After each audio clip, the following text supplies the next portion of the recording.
কিছু জায়গা থাকে যেগুলো শুধু মানচিত্রে না, মনে জায়গা করে নেয়। নড়াইল ঠিক তেমনই এক অনুভূতির নাম। এই শহরের প্রতিটি রাস্তা, প্রতিটি মোড় চলমান জীবনের গল্প বলে। কেউ আসে, কেউ যায়। এই স্টেশন জানে হাজারো স্বপ্নের গল্প। এটাই নড়াইল রেলওয়ে স্টেশন। বীরশ্রেষ্ঠ নূর মোহাম্মদ স্টেডিয়াম। এই মাঠে দৌড়ায় ছোট ছোট স্বপ্ন। একসময় সেগুলো বড় হয়ে যায়। তৈরি হয় মাশরাফি বিন মুর্তজার মতো কিংবদন্তি। নড়াইল সরকারি ভিক্টোরিয়া কলেজ। এই শহরের হৃদয়ের একটা নাম, ভিক্টোরিয়া কলেজ। শুধু একটি শিক্ষা প্রতিষ্ঠান না, এটা নড়াইলের আবেগ, নড়াইলের ইতিহাস। শত বছরের বেশি সময় ধরে এই বিদ্যাপীঠ গড়ে তুলছে হাজারো স্বপ্ন, হাজারো মানুষের জীবন।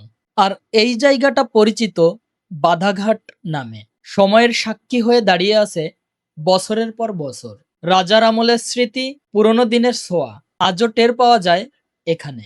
চিত্রা নদীর ধারে বসে নড়াইলকে সবচেয়ে গভীরভাবে অনুভব করা যায় এখান থেকেই। কষ্টের সময়, দুঃসময়, অস্থিরতার সময় পাশে দাঁড়ায় এই শহর। এই শহরের প্রশাসনিক সাপোর্ট এবং হসপিটালের সেবা, শান্তি, শৃঙ্খলা আর সৌন্দর্য সব একসাথে মিশে আছে এখানে। তারই দৃষ্টান্ত মডেল মসজিদ, সার্কিট হাউস, গণপূর্ত ভবন। পুরনো গল্পের সাথে নতুন পথের যাত্রা। তারই উদাহরণ শেখ রাসেল সেতু। নড়াইলবাসীর শান্তির জায়গা বা সময় কাটানোর মতো একটি সুন্দর জায়গা চিত্রা রিসোর্ট।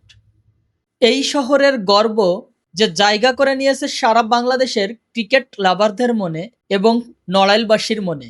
তিনি হলেন মাশরাফি বিন মুর্তজা, যার বাসভবন নড়াইল জেলা সদরেই অবস্থিত। এই জেলার মানুষকে বিশ্বের দরবারে তুলে ধরেছিলেন এস এম সুলতান। তিনিই হলেন নড়াইল জেলার বিখ্যাত চিত্রশিল্পী, যার স্মৃতি সংগ্রহশালা এবং বাসভবন এই জেলা সদরেই অবস্থিত। তার রঙে আজও বেঁচে আছে নড়াইল। সব জেলার গল্প থাকে, কিন্তু নড়াইল গল্প না, ইতিহাস লেখে। ভালোবাসার আরেক নাম নড়াইল জেলা।